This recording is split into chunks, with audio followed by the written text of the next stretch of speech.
الله أكبر الله أكبر الله أكبر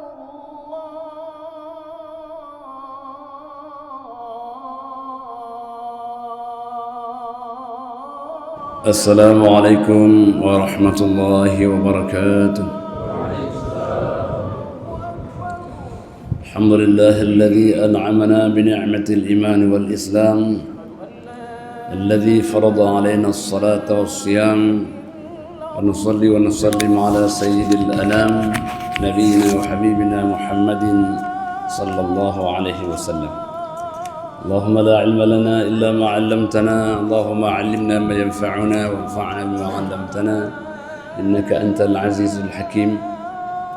فقال جل شأنه في كتابه الكريم وهو أصدق القائلين وبهديه يهتدي المهتدون: أعوذ بالله من الشيطان الرجيم، بسم الله الرحمن الرحيم، واعبدوا الله ولا تشركوا به شيئا وبالوالدين إحسانا وبذي القربى واليتامى والمساكين والجار ذي القربى والجار الجنب والصاحب بالجنب وابن السبيل وما ملكت أيمانكم إن الله لا يحب من كان مختالا فخورا.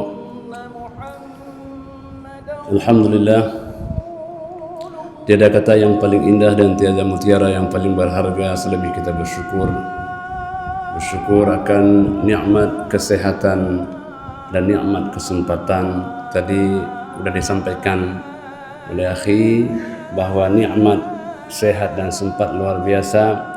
Saya sering mengulang kata-kata itu karena memang dua hal yang patut kita berterima kasih kepada Allah Subhanahu wa taala. Banyak orang yang sehat tidak sempat dan banyak orang yang sempat tidak sehat. Saya pikir banyak BBC dulu jamaah kita yang bersama.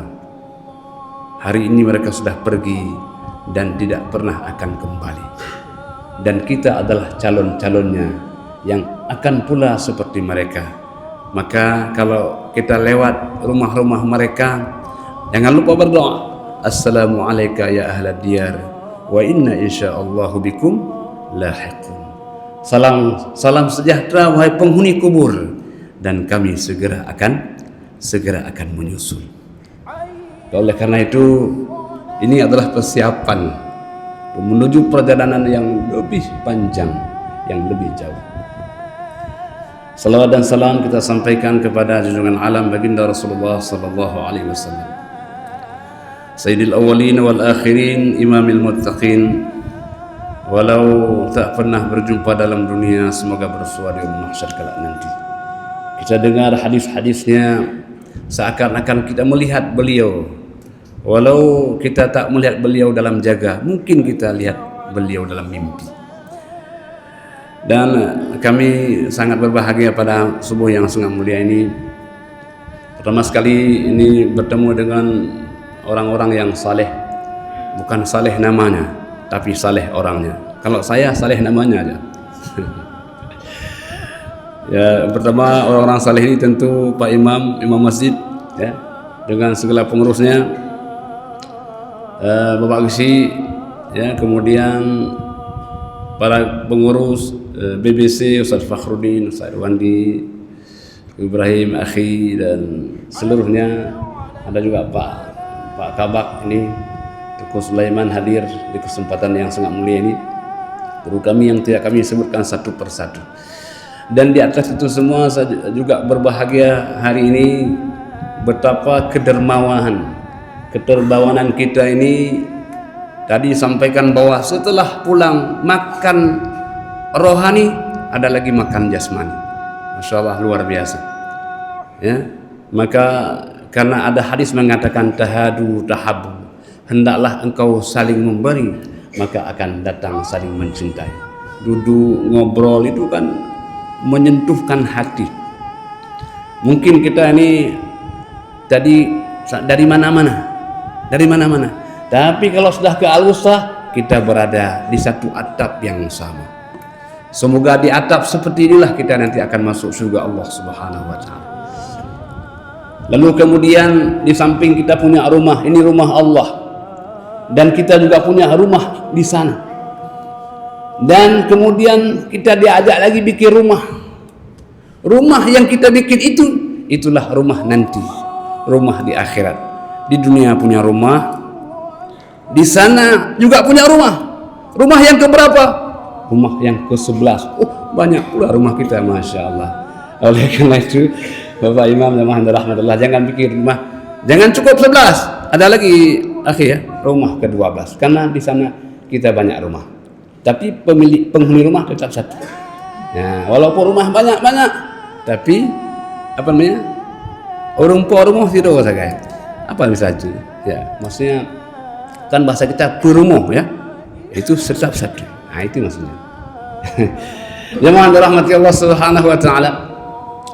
Jadi oleh karena itu pada kesempatan yang mulia ini kita akan coba membahas satu ayat terkait dengan hak-hak orang lain yang disebut dengan al-haqqul usyur. Ada 10 hak. Jadi artinya bahwa kita orang yang melaksanakan kewajiban.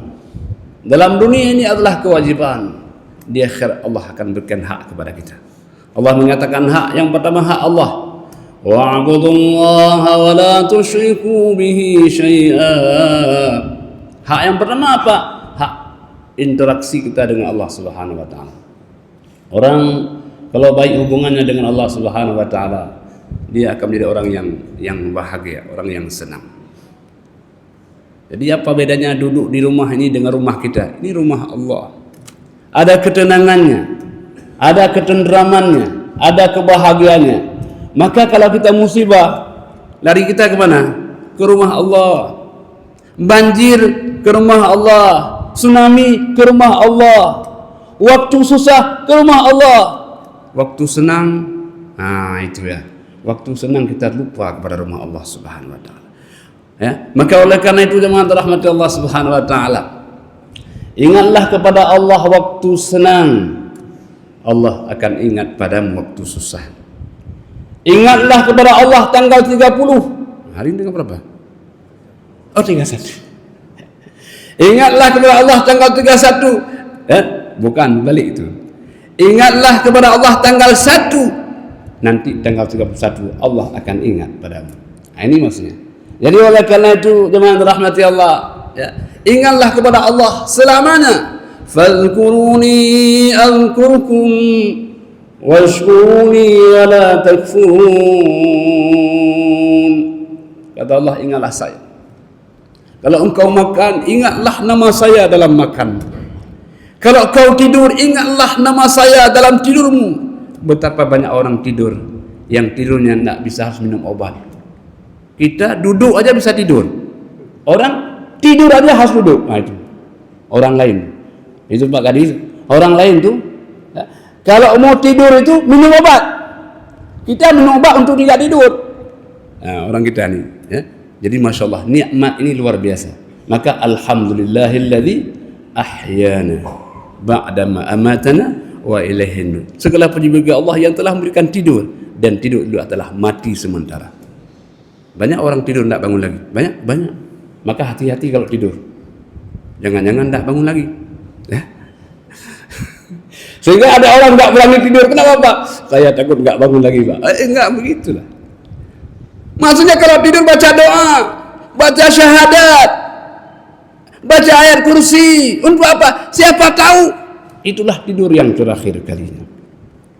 Dan jadi oleh karena itu, ini wa'budullah, ibadahlah kepada Allah. Apa ibadah? Ibadah adalah kullun ma yuhibbuhu Allah wa yarda. Apapun yang Allah cintai, perkataan, perbuatan, senyum, sapa kita, itu ibadah sebenarnya.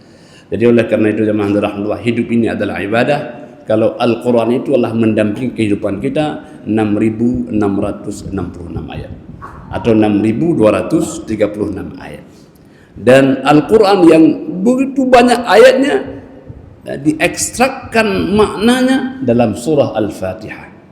Surah Al-Fatihah jumlahnya 7 ayat. Dan 7 ayat itu dieksakkan maknanya dalam satu kalimat, satu ayat. Iyyaka na'budu wa iyyaka nasta'in.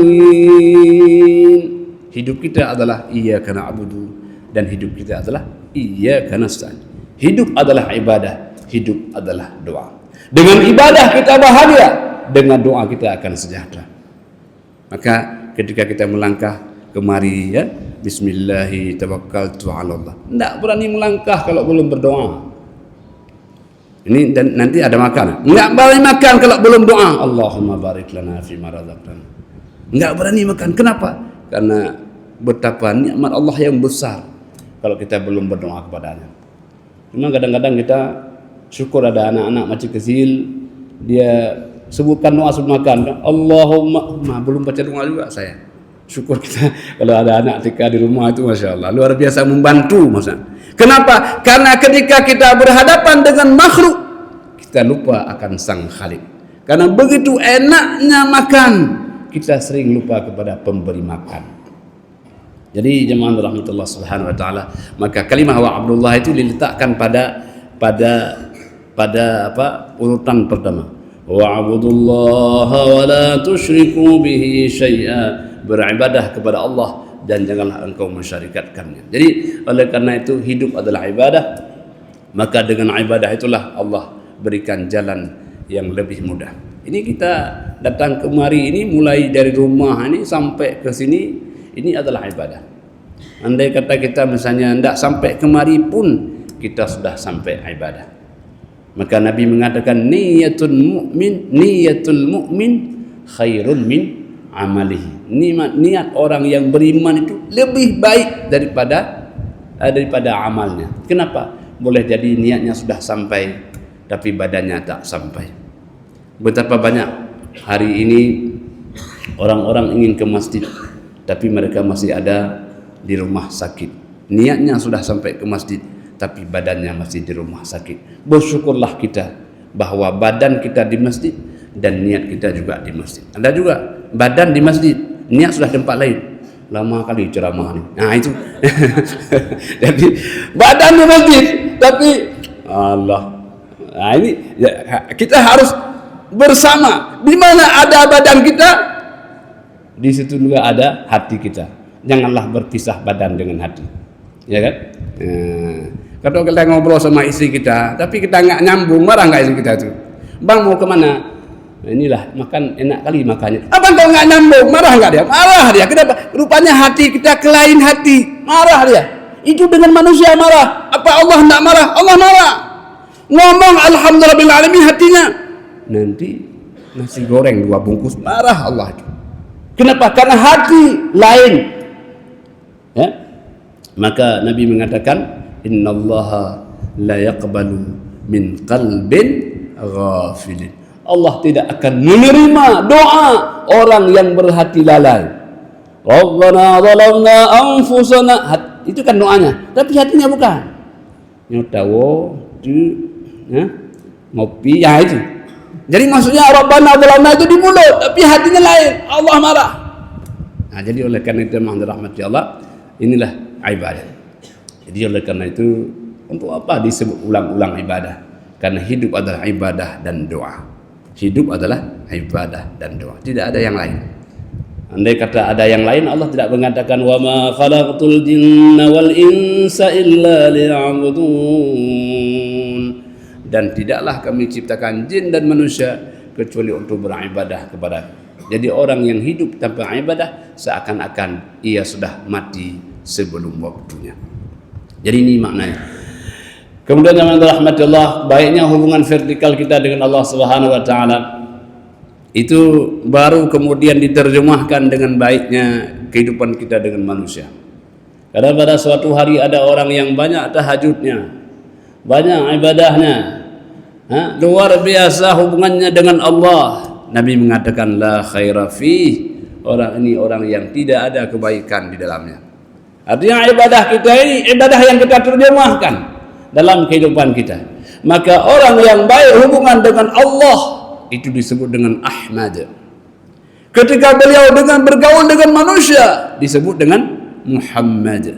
Ahmad hubungannya dengan Allah, Muhammad hubungannya dengan manusia. Maka Nabi kalau berdoa, Ahmadnya luar biasa, pasti dikabul doanya. Abu Lahab aja yakin, ini kalau Muhammad benar, kacau kita. Abu Lahab itu kalau Nabi berdoa takut. Kenapa? Karena pasti dikabulkan oleh Allah. Ahmad hubungannya baik dengan Allah. Tapi kalau sedang bergaul dengan manusia, oh Nabi luar biasa akhlaknya. Maka orang Mekah mengatakan, ini memang kita benci Muhammad, tapi jangan sekali-kali ketemu dengan Muhammad. Kenapa? Karena Muhammad itu penyihir. Memang kita benci awalnya, kalau sudah bertemu benci berubah menjadi cinta. Nah, ini hebatnya Nabi. Ya, benci berubah menjadi. Nah, orang kalau belum ketemu Nabi benci dia, tapi kalau udah ketemu Nabi benci berubah menjadi cinta. Kalau kita tidak cinta, kalau ketemu berubah jadi benci. Yang ini kan kalau belum ketemu kepingin, tapi kadang-kadang Allah laganya lagu. Itu kadang-kadang ini apa faktanya. Nah, maka oleh karena itu Nabi Muhammad luar biasa. Tidak ada orang yang bertemu dengannya pasti akan berubah. Kenapa? Karena daya pikat Rasulullah Sallallahu Alaihi Wasallam yang luar biasa. Maka umat-umat ini ya ikutilah jejak nabinya. Nabi yang dikenal oleh penghuni bumi langit dan dikenal oleh penghuni bumi. Ternyata Nabi itu yang kenalnya bukan hanya manusia, ya makhluk-makhluk yang non manusia kenal Nabi Muhammad Sallallahu Alaihi Wasallam. Apa yang pertama? Allah mengatakan wabil walidaini ihsanan wa bidil qurba wal yatama wal masakin. Nah, jadi hubungan dengan manusia itu manusia yang pertama ya, Safwan ahlan. Hubungan yang pertama adalah wabil walidaini ihsana, berbuat baik kepada orang tua. Jadi makanya dalam agama kita ada dua istilah, ada al-birru, ada as-silah. Al-birru ada as-silah. Al-bir itu biasanya kepada orang tua. Barra ya burru. Makanya barara. Jadi barara itu dalam bahasa Arab bisa dibaca tiga. Misalnya ba dengan ra. Ini kalau enggak ditulis baris bisa baca bar, bisa bur, bisa bir. Nah, makanya enak kalau enggak ada baris, bisa baca sembarangan. Jadi, tapi bukan Al-Quran yang lain. Jadi kalau bara bisa baca bar, bisa bur, bisa bir. Apa bedanya Pak? Beda, tapi ada samanya. Kalau bar itu adalah daratan. Dhaharal fasadu fil barri wal bahri bima kasabat aydin nasi luziqahum ba'dha alladhi 'amilu la'allahum yarji'un. Telah terjadi kerusakan di darat. Bar. Kenapa bar? Bar adalah tempat yang paling enak untuk tidur. Manusia kalau sudah ada daratan sudah aman. Walaupun dia di lautan pasti ingin kembali ke darat. Sehingga ada kampung di Lamnosnya namanya darat. Ada niku darat. Itu begitu makna darat itu. Ya. Penting sekali darat. Misalnya kita di laut pasti akan pulang ke, enggak ada mau kemana Pak? Mau pulang ke laut? Enggak ada, pasti mau pulang ke darat. Jadi makna darat itu tempat tinggal yang luar biasa. Kemudian ada bur. Bur artinya apa? Gandum dalam bahasa kita berah. Menyakana berah ada anangan paju hanam salah. Dah kerabe mantap. Ya kan? Orang di Arab sana kalau sudah ada gandum sudah aman. Maka gandum adalah kebaikan untuk makan. Pokoknya kalau sudah ada gandum sudah aman. Maka itulah bir. Bir itu ya seindah daratan dan sehebat gandum untuk kehidupan. Maka orang yang sudah berbuat albir seakan-akan dia punya segala-gala. Dia punya daratan dan dia punya lautan, dia punya makanan. Maka jemaah rahmatullah hendaklah berbuat baik kepada orang tua. Kalau sudah berbuat baik kepada orang tua, semua kita miliki. Dunia kita punya, akhirat juga kita punya. Inilah birrul walidain. Maka jemaah rahmatullah subhanahu wa taala, saya ada pernah kisahkan juga dan beliau kisahkan kepada saya. Dan beliau, Ustaz, saya kan ada cerita. Beliau waktu belum punya uang, belum jadi beruang. Jadi waktu itu kata beliau, saya kepingin beli ini tanah. belum ada uang mau beli tanah, gimana caranya? Beliau berpikir, oh kalau beli tanah itu caranya ya harus ada uang. Bagaimana caranya? Oh ada modal. Apa modalnya? Modalnya beliau masih ada mamanya masih ada, ayahnya sudah meninggal. Rupanya modalnya mamanya. Jadi pulang, biasa kan orang kalau nggak ada uang kemana? Ke bank ya. Nah, bank. Ini enggak, beliau pulang ke rumah ada mamanya. Mak, ayo kemana nak? Datanglah, ayolah. Maka karena mamanya nggak bisa jalan, beliau pangku ya, masukkan ke mobil. Mobil ada. Jalan, mamanya pun nggak tahu mau dibawa kemana anaknya nih. Sampai ke tempat tanah yang tadi, beliau bilang, mak, yuk turun yuk. Kenapa? Alah turunlah, kita hirup udara segar. Lah, turun. Beliau bilang, mak, ini kan sebenarnya anak ini mau beli tanah ini. Jadi nggak ada modal. Terus mama lah modalnya. Maksudnya, mama doalah sebentar agar anak punya uang modal. Rupanya mama modalnya didoakan, ya Allah anak saya. Ya Allah anak saya berikan kemudahan ya Allah. Sepotong kata mama luar biasa maknanya. Berbahagialah orang yang punya mama. Habis ini langsung pulang ke mama kalau mau beli tanah. Ternyata luar biasa ampunnya. Tak lama kemudian bagaimana memang terwujud adanya doa mama, doa yang tak terhalang adanya. Makanya wabil walidaini ihsana, berbuat baik kepada orang tua. Raghima anfu rajulin, cilakalah orang yang kata Nabi, kata Jibril, orang yang masih hidup, orang tuanya salah satunya, tapi mereka tak masukkan dia dalam surga. Raghima anfu rajulin, cilakalah orang yang seperti itu. Jadi kita ada modal. Modal kita adalah orang tua kita.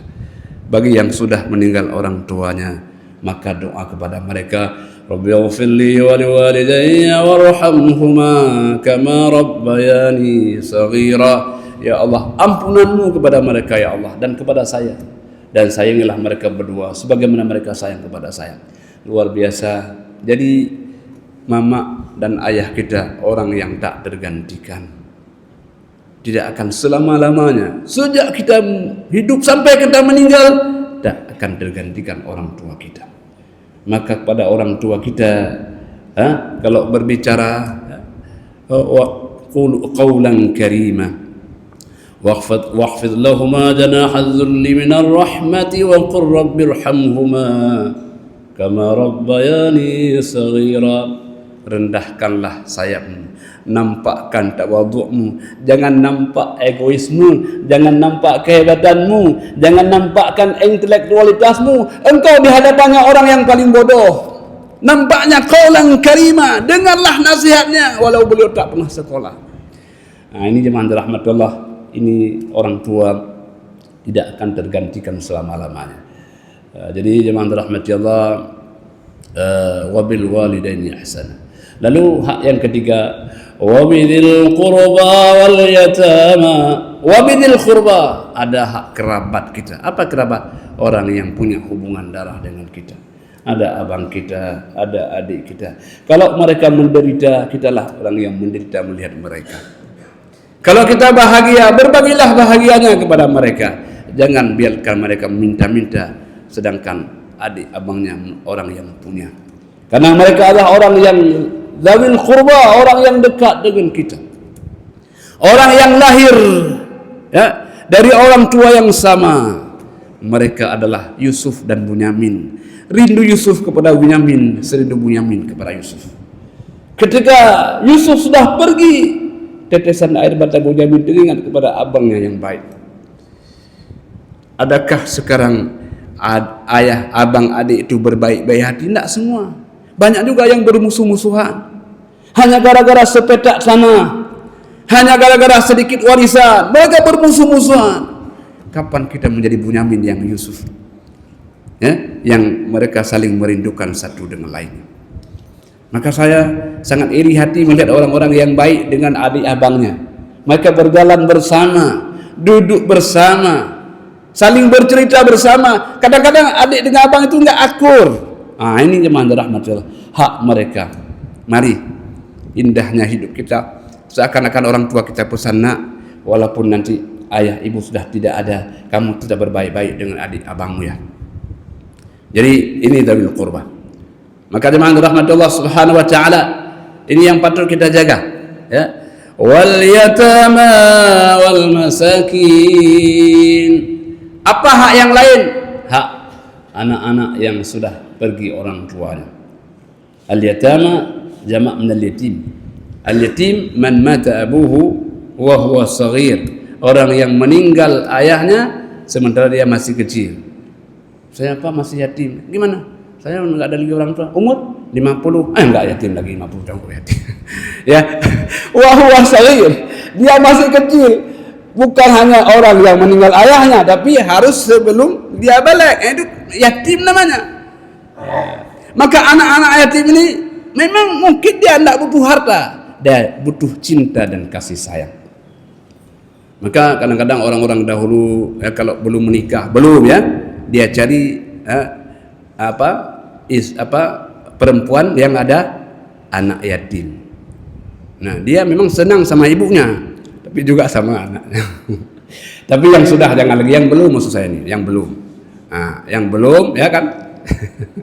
Kalau belum kawin, kalau ingin berbuat pada anak yatim macam mana? Kawinlah dengan mamanya. Kawinlah dengan mamanya. Karena rumah yang terbaik. Rumah yang terbaik mana? Rumah yang dalam rumah itu ada anak yatim yang kemudian anak itu diperbuat baikkan oleh orang isi rumah itu. Dan rumah yang paling buruk, rumah yang ada anak yatim yang anaknya dihardik setiap hari. Jadi oleh karena itu kita tak bisa dekat dengan Nabi, tak mungkin. Tapi bagaimana bisa mungkin? Kata Nabi, ana wa kafilul yatimi kahataini fil jannah. Saya dengan orang yang menyantuni anak yatim seperti ini. Ini apa? Ini jari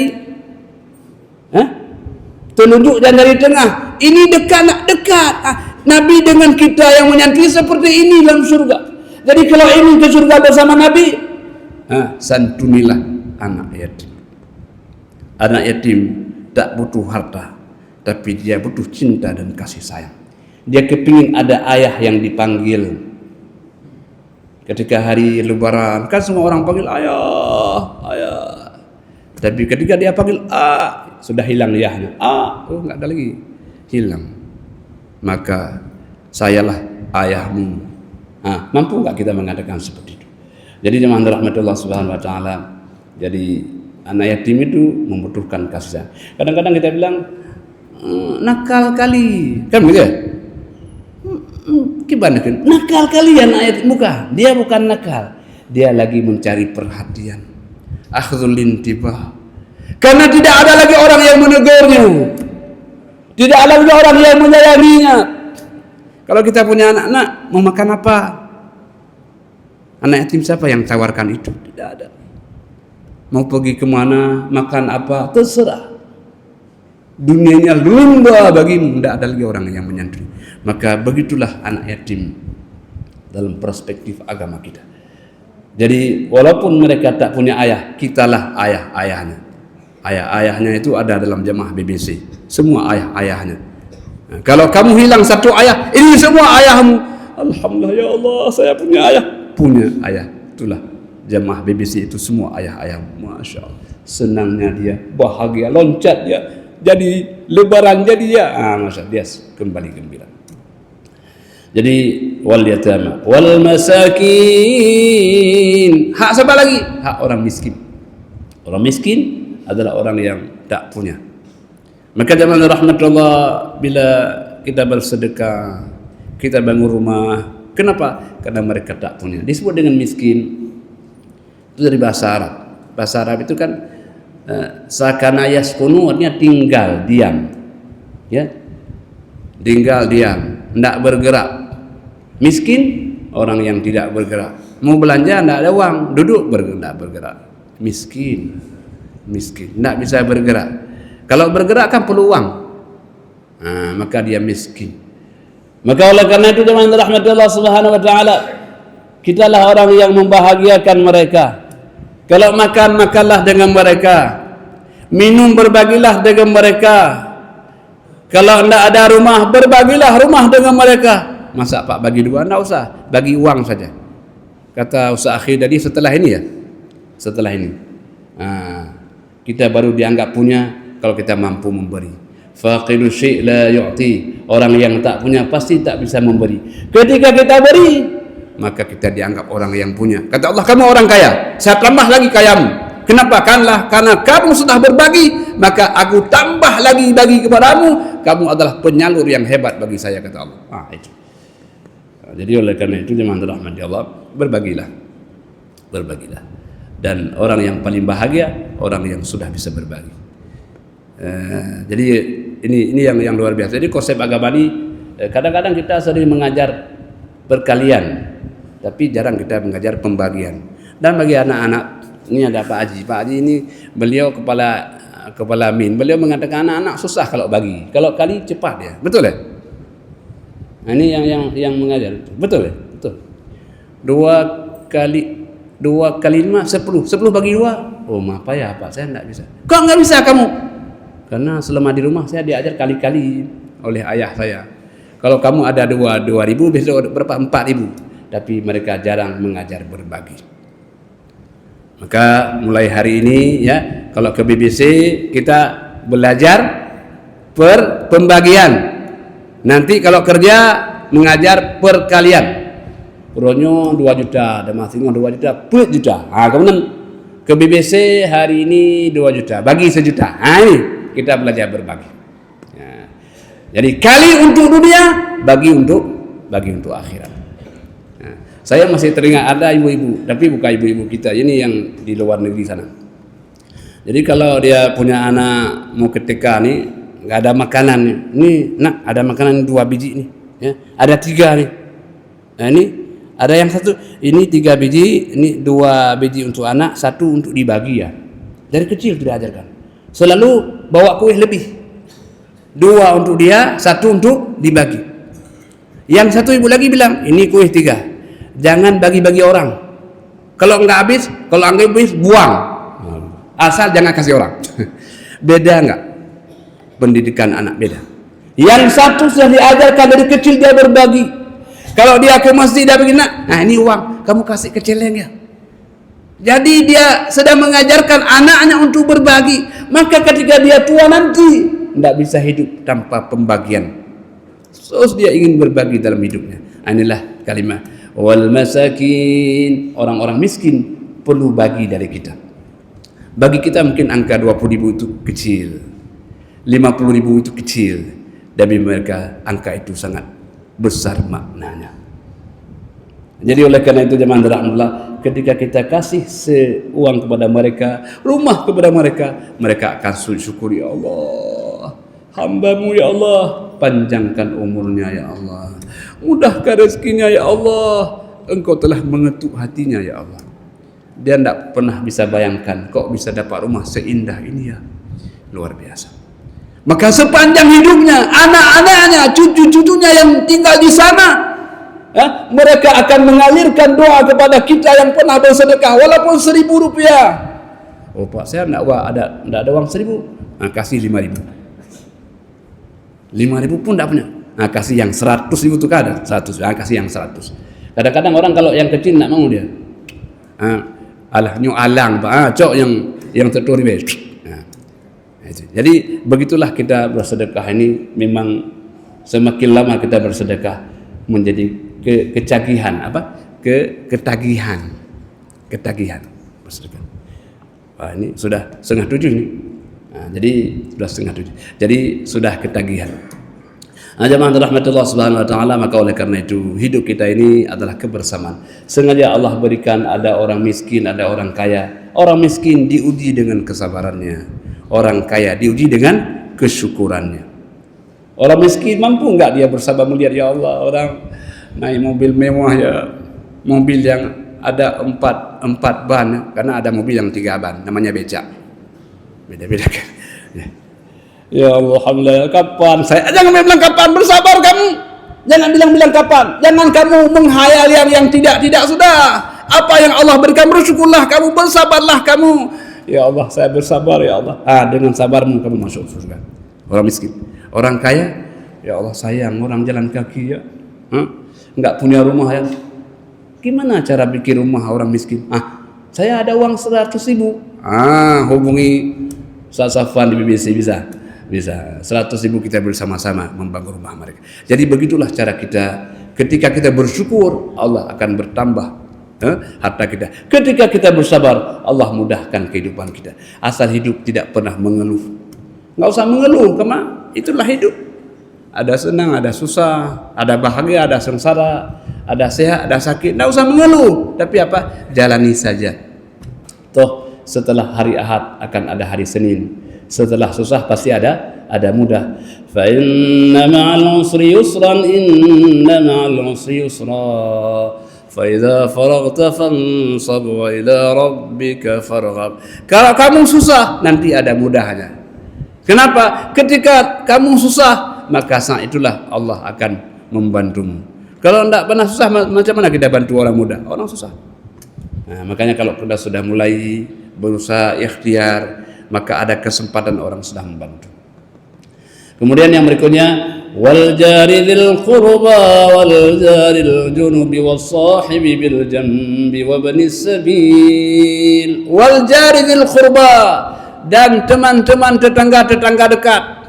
Kita bikin rumah samping rumah adik atau samping rumah kakak. Ada hak tetangga, ada hak kerabat, ada hak seagama.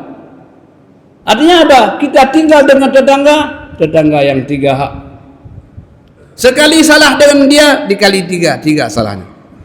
Itu. Sekali berbuat baik, dikali juga 3 baiknya. 3 baiknya, 3 jahatnya. Bayangkan. Makanya kalau ada tetangga samping rumah yang adik kita, enak-enak susah. Enak-enak kalau kita banyak kebaikan, susah-susah kalau kita punya kejahatan. Sekali susah, dikali 3. Makanya ini ada yang rumah samping adiknya. Ada ya? Adik kita bukan adik orang, adik kita maksudnya. Ada mungkin. Maka kita harus betul-betul wal jaril qurba.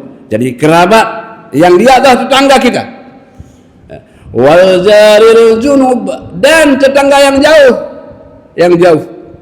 Yang 40 rumah ke depan, ke kiri kanan itu tetangga yang jauh. Wasahibi bil jamb.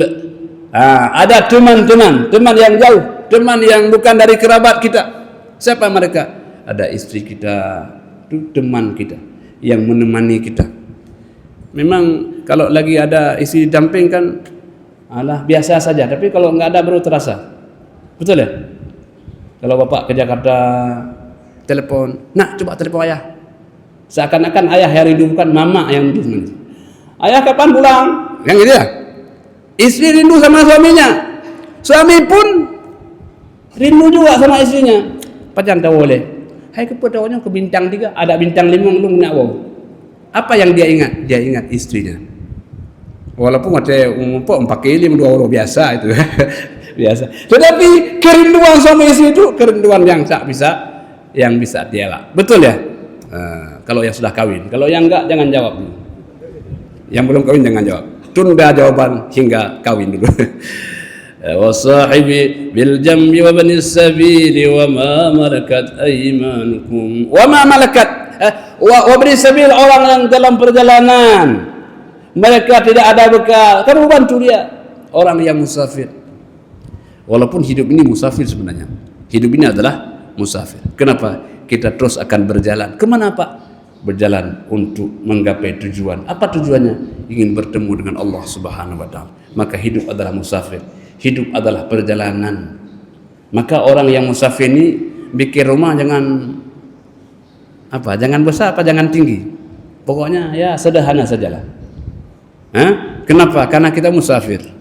Sebentar kita berada, kita akan meninggalkannya. Enggak apa-apa saya bikin besar Pak, nanti minimal kalau ada jamaah BBC nanti ada kenduri kan enak. Oh boleh, kalau itu boleh, besar lagi boleh. Siapa tahu setelah ini dah diundang kita rumahnya besar. Kalau kecil enggak muat. Oh betul, kalau itu boleh. Bikin yang besar, ada pengajiannya, Masya Allah. Tapi rumah besar, tinggal hanya berdua. Kata isi bang, kayak di atas ada suara apa? Itulah saya juga takut. Akhirnya mereka berdua cari hotel tinggal malam itu, tidak berani di rumah. Saking besar rumahnya, kayak ada suara di atas. Kalau ada yang begitu, Nah, kalau ada kasih saya aja rumah itu. Jemaah rahmatullah, jangan kita panjangkan lagi, ini sudah jam 7 kurang sekian. Semoga hak-hak ini mampu kita amalkan, mampu kita laksanakan. Hidup ini adalah ibadah. Hidup ini adalah musafir. Hidup ini adalah berbagi. Hidup ini adalah kebersamaan. Tiada kebahagiaan tanpa kebersamaan. Indahnya makan bukan lauknya, tapi siapa yang menemaninya. Jadi lauk yang paling enak katanya adalah siapa yang menemani. Kalau isi kita baru kemarin menikah itu ikan asin pun enak rasanya. Jadi enak kali asin nih. Kenapa bang? Karena asinnya enak. Kalau sudah lama kawin, dia nggak enak kali ini. Kenapa? Asin kali. Dulu kan waktu kita kawin ban asin tuh enak. Iya kan sudah 50 tahun sudah berubah asinnya itu. Demikian dan terima kasih hanya kepada Allah sajalah kita akan kembali. Hadanallahu wa iyyakum ajma'in. Wassalamualaikum warahmatullahi wabarakatuh. اللهم إنا نسألك التوبة والإنابة والاستقامة على الشريعة الغراء والطريقة البيضاء برحمتك يا أرحم الراحمين. رب اغفر لنا ذنوبنا ولوالدينا وارحمهما كما ربيانا صغيرا. رب اغفر لنا ذنوبنا ولوالدينا وارحمهما كما ربيانا صغيرا. رب اغفر لنا ذنوبنا ولوالدينا وارحمهما كما ربيانا صغيرا. رب اغفر لشيخنا ولمشايخنا ولأساتذتنا. واغفر لنا جميع أوليائك المقربين من علمائك العاملين المخلصين وعبادك الصالحين. واغفر لنا ولأزواجنا ولأولادنا ولبناتنا ولإخواننا ولطلابنا ولطالباتنا. واغفر لنا ولجميع المسلمين والمسلمات والمؤمنين والمؤمنات الأحياء منهم والأموات. يا أول الأولين ويا آخر الآخرين ويا ذا القوة المتين ويا راحم الفقراء والضعفاء والمساكين.